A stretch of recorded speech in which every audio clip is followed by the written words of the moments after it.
the content is looking like too much of the same. And to that, I would simply say, have you heard of branding? Of course, when you're making a high volume of content in a format such as podcasting, things are going to come up a few times. And that's completely okay because not every single one of your subscribers is doing every single one of your posts. Someone genuinely said to me, there's too much content. There is never too much content. Would you not want to be seen all the damn time so that at the point in time where they're looking for the solution you have, you're the one they think of? Welcome back to another episode of Pod Marketing Secrets. Now, you may be watching this podcast thinking, that is a much prettier version of Nelson that we have here today. And you would be correct.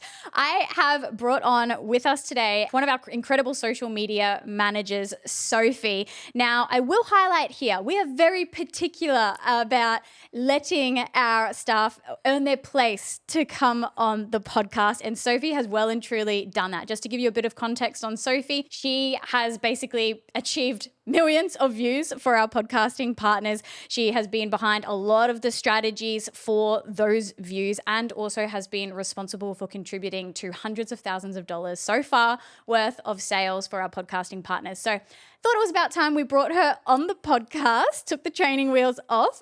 And basically on this episode, we're going to be diving into some of the biggest lies about podcasting. So welcome, Soph. Thank you. Thank you for having me, Cal. Alrighty. Let's get stuck in, shall we? Yeah. So the first lie about podcasting is that you need two people. Now, despite the fact that we're both here on today's episode, some of the best results we've seen for our partners and podcasts that we've produced have been single person podcasts. And actually, it's something that we typically really recommend doing, especially when you're first starting your podcasting journey for a couple reasons. One of them being it really helps you build that authority and that personal relationship with your audience as opposed to having two co-hosts. Yeah, absolutely. And another thing to consider with that as well is just podcasting is a skill, just like any other. And so if you're new to it, you're going to need some reps in the bank before you even want to consider doing a guest episode. So it is actually fantastic to start off with your solo episodes, allowing yourself to communicate your expertise well. It's a muscle just like any other that you need to train and you need to basically level up. So starting off solo and then eventually if it's right for your strategy, incorporating guests later on in the piece is just going to allow you to be overall a better communicator. And then it is another skill set once it actually comes to guest podcasting in itself. So it's a whole different thing to learn. So you're 100% right there, and it is a really big lie that people think about. And I even had a podcast partner come to us recently because unfortunately their partner basically is unable to come and create new content right now. They're just super busy with what they've got going on in the back end, which is the case for most of our partners. And he brought up this limiting belief of, but I had this idea in my mind that podcasting is two people and we have to overcome that. The main goal is to get the content out into the world. If you're not doing that, you're not going to be able to basically assist your business with your growth goals. 100%. What's the next lie, Cal? Okay, the next lie that we've even heard recently, and we do hear it come up often, is that the content is looking like too much of the same. And to that, I would simply say, have you heard of branding? Have you heard of consistency? I think people are genuinely very ADHD when it comes to their content lately. But we should do this. We should do this different. If you're not actually known for being consistent, and that comes down to also the way that your videos are created, the editing styles that you're using, the content you're speaking into, if you're not being consistent, you might not be as recognizable to people when they're actually coming across your content. So I guess not to seek change too often. I think that's a core human behavior. But when it comes to creating content, consistency really is key. And I would also highlight as well, just look at top podcasters in the space. Rarely do their sets change, or if they do, it's the same vibe, right? Chris Williamson, Modern Wisdom, he will often hire out different warehouses, spaces to create his sets. So they are different, but same moodiness, same kind of cinematic lighting as well. And so it's just a total lie that people believe about podcasting is like we have to change it up all the time. It's looking too much of the same. No, not something that matters. I even had a partner come to me and say, oh, people are coming across my content and they're going, oh, it's her content again. And to that I can just say, that's great that people are starting to, off the bat, they see the first second of your content and they know it's you. That's such a great result from seeing that consistency in the branding, as you said. So 100% with that one. Awesome. All right, hit us with the next one. All right, the next lie about podcasting is that the audience wants to hear about your life. Now, unless you're a massive superstar, a massive name, the audience doesn't really care about what's going on in your personal life. That's a bit of a brutal way of saying it, but the point of podcasting really is to provide that value more so than jumping into your personal details and experience. That's why we'd often advise, rather than jumping into, okay, this is my story in your first podcast episode, we jump straight into the value, skipping all the kind of fluff and that personal detail that the listener isn't really there for. Absolutely. And there's actually a few examples I can draw on just recently where we've had these kinds of conversations. So we were creating a podcast strategy for one of our licensee partners, even just this week. And he mentioned that his faith was something super important to him and wanted to basically bring that into a business content plan that was relevant to high yield property investment. Okay. And so those two things don't mix.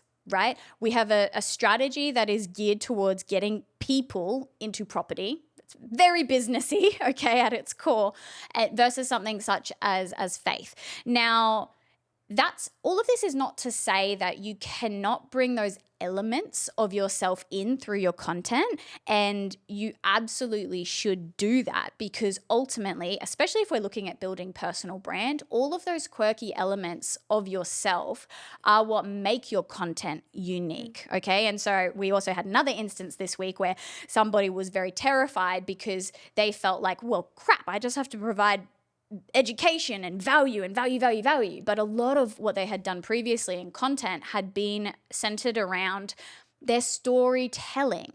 And so just so that we're clear with the audience here, we're not saying to not incorporate those personal elements of yourself in there. That's not what we're saying. Yeah. But ultimately, be careful and be selective around what you are including in your podcasting conversations, because as you mentioned, half the time people don't care. And especially when you're growing, they really don't care. So just a good thing to keep in mind there. A great point. Awesome. What's the next one, Cal? Okay, the next one, and I heard this just last week. This is all so fresh, and this is why we're doing this episode. We need to debunk this. Someone genuinely said to me, there's too much content. There is never too much content. Oh, okay, so to break this down, what their concern was that they were receiving feedback from only one or two people, and this is very important to remember. People will receive one piece of feedback and then they'll treat that as the truth. Not the case, okay? So let's get over that, firstly. However, even if we were to assess that one piece of feedback, which this person was basically saying, oh, I just see your content too much, so I'm not even paying attention to it. Firstly, this person is obviously a follower. Now, in this instance, it was for a particular high ticket product. So we're talking like $500,000 plus, okay? So those types of decisions are not going to be made quickly, and their buyer's journey was quite lengthy as well. But if you are somebody who was in that position, would you not want to be top of mind for somebody who is one of your followers? Would you not want to be seen all the damn time, so that at the point in time where they choose to go and purchase your product, or they're looking for the solution you have, you're the one they think of? You're gonna get the business, okay? So this is so important to remember, which is that it's a good thing to be showing up so much on people's feeds. That is a really good thing. You're going to be top of mind. It is going to generate you more revenue. The other thing to keep in mind with this was when I actually looked at the statistics in terms of, this was just on Instagram, by the way, but when we broke it down, of all of their reels, on average, we had around 70% of the views that were going towards non-followers and only 30% to the actual follower base. that also tells us that of their followers, even if that was a concern to them, that, oh, you know, my followers are just getting bombarded with my content, that's not representative of what the data is showing. The data is showing that your content is being seen 70% by cold audience, by new people that we're trying to attract in. And so one of the biggest lies about podcasting is that there's too much content. Yeah. I would argue you need to be doing more. Most people need to actually be doing more in this space. So that was something that got me going a little bit. All right. So take us home for the last lie. So amazing. So the last lie is that I can't repeat something that I've already spoken about on the podcast. Now, there's a fine line between being repetitive, so saying the same thing over and over, and rehashing something that's been spoken about briefly or previous times. Of course, when you're making a high volume of content in a format such as podcasting, things are going to come up a few times. It's not like you can discuss endless different topics. And that's completely okay, because not every single one of your subscribers is viewing every single one of your posts. So they're not even necessarily consuming this overlapping content. yeah, 100%. And to add on to that as well, people are finding you at different points in time. Okay, if you're on, say, your 200th podcast episode and someone's only just finding you, you might find, if you're actively trying to not talk into the same stories, the same concepts, you're actually not then allowing your viewer to either understand past concepts well that you've covered in great depth, because you're not actually recovering some of those basics or fundamentals. But also, if there are very important stories, backstories to your life that you're actively choosing to not retell because you've told them once before, again, they're missing out on that potential ability to connect with you on that deeper level, because you're actively trying to avoid that. So it's a fantastic point. And in fact, when you are creating content, you need to be repeating yourself time and time and time again. Content is all about doing the exact same thing, but slightly differently. Yeah. And this is something that people really need to understand, because, and to be fair, actually, a lot of our partners, they do get this. And so they will actively be trying to find, okay, well, what are some other ways we can tweak this and test this? But if we're onto a winner, and I'll use the example of you lately, where you have found, well, you tell your story. What have you found? I found this title that worked particularly well for one of our partners who's in the finance space, and it's essentially, is the Australian property market collapsing? Now, I've taken essentially that concept and redone it a few times for him. So, is the Australian dollar collapsing? Is the US dollar collapsing? Is an upcoming episode. Literally using those keywords, Australian and dollar and collapse, like those keywords that are really resonating with the audience, and just reusing them. And then I've gone across niches as well and tested that for different niches. So is XYZ collapsing? So that's an example of using something that's obviously working and is backed by data, and then just reusing it for across different niches and across different concepts, a different way of saying the same thing, essentially, hitting those keywords. Exactly. And that's going to feel slightly repetitive to that partner. But every single one of those videos that we've done has been an outlier for the channel, has outperformed. So honestly, if you're not repeating yourself through content, you are missing out massively on the potential gains or results that you could be getting from that. Awesome, guys. All right, those are just a few of the podcasting lies that have been coming for us through our work with our podcasting partners lately.